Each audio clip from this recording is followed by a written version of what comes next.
അസീം മുനീർ വെറുമൊരു പേരല്ല, ഇന്ത്യക്കും പാകിസ്ഥാനും. പാകിസ്ഥാൻ്റെ സർവ്വ സൈന്യാധിപനാണ്. പാകിസ്ഥാനെ നിയന്ത്രിക്കുന്നത് അസീം മുനീറാണെന്ന് പറഞ്ഞാലും തെറ്റില്ല.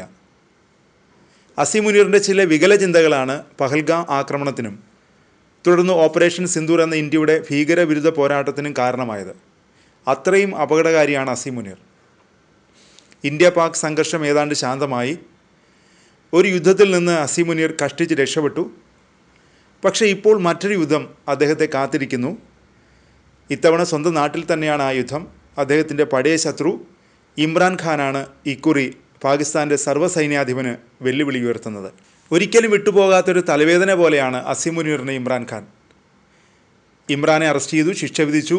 എന്നിട്ടും ഇമ്രാൻ അസീം മുനീറിനെ വിടാതെ പിന്തുടരുന്നു. എന്തു ചെയ്താലും ഇമ്രാൻഖാൻ തിരിച്ചടിക്കുന്നു. ഇപ്പോൾ ഇമ്രാൻ ഒരു വലിയ ആരോപണം ഉന്നയിച്ചിരിക്കുന്നു. അസീം മുനീർ തൻ്റെ ഭാര്യ ബുഷ്ര ബീവിയെ ടാർഗറ്റ് ചെയ്യുന്നുവെന്നാണ് ഇമ്രാൻ്റെ ആരോപണം. വ്യക്തിവൈരാഗ്യമാണ് ഇതിന് കാരണം.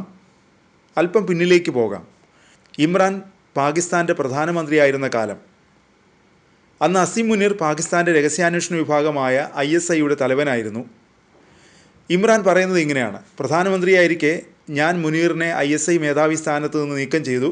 അപ്പോൾ മുനീർ ഇടനിലക്കാർ വഴി എൻ്റെ ഭാര്യ ബുഷ്ര ബീവിയെ സമീപിച്ചു. കാര്യങ്ങൾ ചർച്ച ചെയ്യാനായിരുന്നു അസീം മുനീറിൻ്റെ ഈ നീക്കം. പക്ഷേ ബുഷ്ര ബീവി അത് നിരസിച്ചു.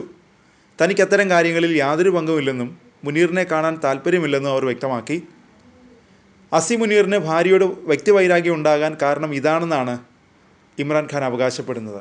മുനീറിൻ്റെ പ്രതികാര മനോഭാവമാണ് ബുഷ്ര ബീവിയുടെ 14 മാസത്തെ അന്യായമായ തടവിനും ജയിലിലെ ക്രൂരമായ പീഡനത്തിനും കാരണമെന്നും ഇമ്രാൻ ആരോപിക്കുന്നു. ഇത് ശരിക്കും ഗൗരവമുള്ളൊരു ആരോപണം തന്നെയാണ്. ബുഷ്ര ബീവി അഴിമതിയും വിവാഹ നിയമ ലംഘനവും ഉൾപ്പെടെ നിരവധി കേസുകളിൽ ശിക്ഷിക്കപ്പെട്ടിട്ടുണ്ട്. പക്ഷേ ജയിലിൽ അവർക്ക് നേരിടേണ്ടി വരുന്ന ദുരിതങ്ങൾ മുനീറിൻ്റെ ഉത്തരവിലാണെന്നാണ് ഇമ്രാൻഖാൻ പറയുന്നത്. പാകിസ്ഥാനിൽ മുനീർ തിടുക്കത്തിൽ തൻ്റെ അധികാരം അരക്കിട്ടുറപ്പിക്കുകയാണ്. ഇന്ത്യയുമായുള്ള സംഘർഷത്തിന് ശേഷം പരാജയപ്പെട്ടിട്ടും മുനീർ സ്വയം ഫീൽഡ് മാർഷൽ പദവിയിലേക്ക് ഉയർന്നു. സ്വയം ഉയർത്തി എന്ന് പറയുന്നതാവും ശരി. പാകിസ്ഥാൻ്റെ ചരിത്രത്തിൽ 2ാമത്തെ ഫീൽഡ് മാർഷലാണ് മുനീർ.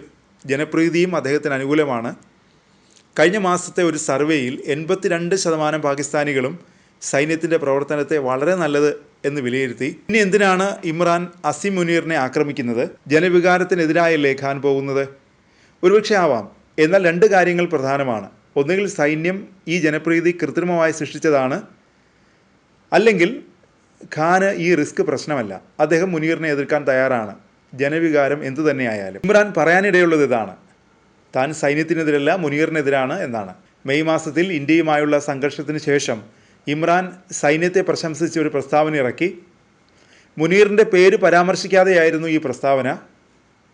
പിന്നീട് മുനീർ ഫീൽഡ് മാർഷൽ ആയപ്പോൾ ഇമ്രാൻ ഒരു കുത്തുവാക്ക് പറഞ്ഞു: ഫീൽഡ് മാർഷൽ എന്ന പദവി ശരിയല്ല, രാജാവ് എന്ന് വിളിക്കുന്നതാണ് കൂടുതൽ ഉചിതം.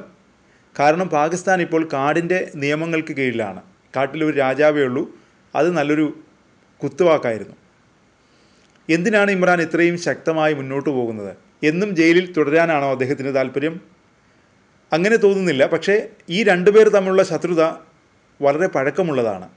2018 മുനീർ ISI മേധാവിയായി. പക്ഷേ അടുത്ത വർഷം ഇമ്രാൻ അദ്ദേഹത്തെ പുറത്താക്കി. മുനീറിൻ്റെ കാലാവധി പാകിസ്ഥാൻ്റെ ചരിത്രത്തിലെ ഏറ്റവും കുറഞ്ഞതായിരുന്നു. എന്തുകൊണ്ടാണത്? ചിലർ പറയുന്നത് ഇങ്ങനെയാണ്: മുനീറിന് ബുഷ്ര ബീവിയെക്കുറിച്ചുള്ള ചില രഹസ്യ വിവരങ്ങൾ അറിയാമായിരുന്നു. അതാണ് ഇമ്രാൻ മുനീറിനെ പുറത്താക്കാൻ കാരണമെന്നാണ്. മറ്റു ചിലർ പറയുന്നത് വംശീയ വ്യത്യാസങ്ങളാണ് കാരണമെന്നാണ്. ഖാൻ ഒരു പഷ്തൂണാണ്, മുനീർ പഞ്ചാബിയും.